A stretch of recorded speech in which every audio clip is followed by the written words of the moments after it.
সেখানে এই নির্বাচনকে পেছানোর জন্য একটা ষড়যন্ত্র করছেন, এই নির্বাচন কমিশনের সামনে কর্মসূচি পালন করছেন। আরে ভাই, তোমাদের তো নিবন্ধন হয় না, একটা অনিবন্ধিত দল তো নির্বাচন কমিশনের হিসাব নিকাশই নাই। সেখানে আপনারা দেখেছেন যে নির্বাচন কমিশনের সামনে গিয়ে তারা কর্মসূচি করছে, নির্বাচন কমিশন ঘেরাও করে হুমকি দিচ্ছে, তাদেরকে নিয়ে নানা ধরনের কথাবার্তা বলছে। তারা নিবন্ধিত হোক, তারপরে নির্বাচন কমিশনে যাবে, আর তারপরেও তো ছাত্র প্রতিনিধি হিসেবেও তো এই নির্বাচন কমিশন গঠনে তারা মতামত দিচ্ছেন। কিভাবে তারা তার পদত্যাগ চায়? এবং গতকাল কি সেনা প্রধান স্পষ্ট বক্তব্য দিয়েছেন, আমরা তাকে ধন্যবাদ জানাই। এই জুলাই গণ অভ্যুত্থান শুরু থেকেই আমরা, বিশেষ করে এই 5ই আগস্ট থেকে 3 আগস্ট থেকে আমরা দেখেছি জনগণের প্রতি সেনাবাহিনীর একটা ইতিবাচক মনোভাব, এবং সেনাবাহিনী বা সামরিক বাহিনী শেষ পর্যন্ত এই গণ অভ্যুত্থানের সাথে ছিল বিধায়ী কিন্তু আমরা একটা সফল গণ অভ্যুত্থানের মধ্য দিয়ে ফ্যাসিবাদকে উৎখাত করতে চেয়েছি। আজকে কয়েকদিন পরপরই এই তথাকথিত বুদ্ধিজীবী এবং এই অতি পণ্ডিত দুই একজন ছাত্র নেতা সেনাপ্রধানকে সরাতে হবে, ওইদিকে কর্মসূচি দিতে হবে, নানান ধরনের কথাবার্তা বলে সামরিক বাহিনী তো একটা বিশৃঙ্খলা সৃষ্টিতে তারা বেশ কয়েকবার পায়তারা করেছে। এর মধ্যে দিয়ে তারা কি করতে চায় আমরা জানতে চাই। তারা কি দেশকে আরেকটা গৃহযুদ্ধের দিকে ঠেলে দিতে চায়? সামরিক বাহিনী তো এই গণ অভ্যুত্থানের সাথে ছিল।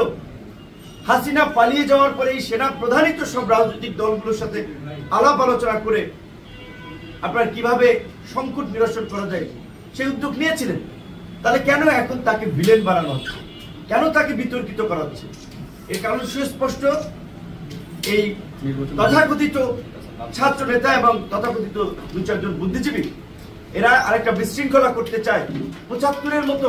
আপনারা দেখেছেন সেই সময় কু পাল্টা কু, রাজনৈতিক অস্থিরতা দেশকে ওইরকম একটা সংকটের দিকে নিয়ে যেতে চায়। তাই আমরা মনে করি জাতীয় নির্বাচনের রোডম্যাপ ঘোষণা করাটা এখন সময়ের দাবি। জাতীয় নির্বাচন যত দীর্ঘায়িত হবে সংকট তত বাড়বে। দেশি বিদেশি বিনিয়োগকারীরা আমাদেরকে প্রশ্ন করে, ভাই আমরা ব্যবসা বিনিয়োগ করব, কার উপরে ভরসা করে? কে আমাদের সুরক্ষা দেবে? এমনকি আমরা দেখতে পেলাম যেখানে এই ফ্যাসিস্ট হাসিনা দেশ বিক্রি করে, দেশের স্বাধীনতা সার্বভৌমত্বকে ক্ষুণ্ণ করে তারা আপনার ক্ষমতায় থাকতে চেয়েছিল। তিনি এই আপনার বিদেশি প্রতিষ্ঠানকে চট্টগ্রাম বন্দর দেওয়ার উদ্যোগ নিয়েছিলেন। এই সরকার এসে সেই হাসিনার ব্যবস্থায় চালু রাখলো। হাসিনা খারাপ, হাসিনা ফ্যাসিস্ট, কিন্তু হাসিনার দেওয়া উদ্যোগ আপনারা বজায় রাখতে চান। এই বন্দরকে বিদেশিদের হাতে তুলে দিতে চান, আপনারা মানবিক করিডোর দিতে চান, কোন আলাপ আলোচনা ছাড়া। সেনাপ্রধান বলেছে, এই জন্য বলছি ওনাকে ধন্যবাদ জানাই যে এটা নির্বাচিত সরকার সিদ্ধান্ত নেবে। এবং আমরা এখন বলছি নির্বাচিত সরকারও এই তথাকথিত মানবিক করিডোরের নামে খাল কেটে কুমির আনার সিদ্ধান্ত নিতে পারবে না। চট্টগ্রামের একমাত্র বাংলাদেশের কৌশলগত বন্দরকে বিদেশিদের হাতে তুলে দেওয়া যাবে।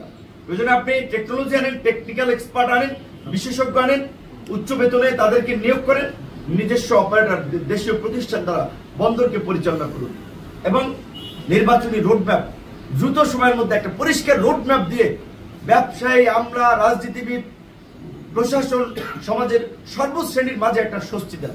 নির্বাচনী রোডম্যাপ ছাড়া এই স্বস্তি আসবে না। প্রশাসন অনেক ক্ষেত্রেই কাজ করছে না, আস্থা পাচ্ছে না, কারণ যাকে তাকে ফাঁসিবাদের দোষর বানিয়ে দিচ্ছে, যার তার বিরুদ্ধে